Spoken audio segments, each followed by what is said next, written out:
Hello students, आज limit and derivatives class 11th math chapter में हम लोग आज सीखेंगे किसी भी फंक्शन का लिमिट कैसे फाइंड किया जाता है, बिल्कुल ही आसान मेथड से।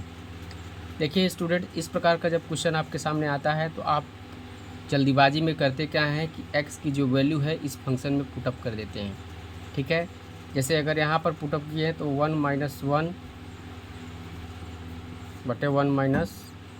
आएगा, मतलब 0/0।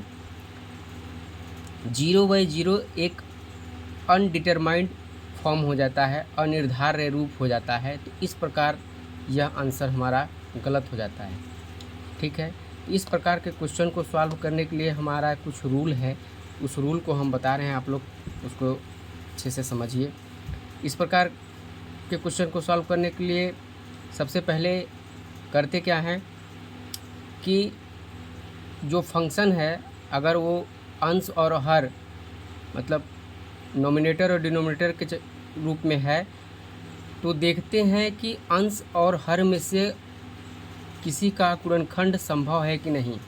अगर जिसका गुणनखंड संभव है तो पहले गुणनखंड करेंगे, इसके बाद उभयनिष्ठ पद को निरस्त करेंगे, इसके बाद जो x का वैल्यू है उसको पुटअप करेंगे।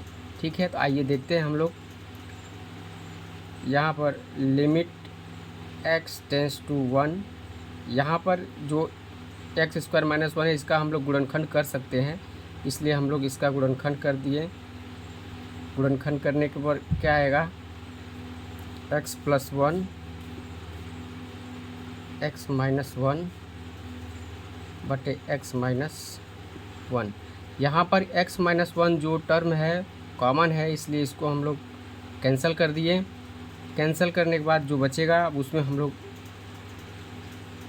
x की वैल्यू पुटअप करेंगे।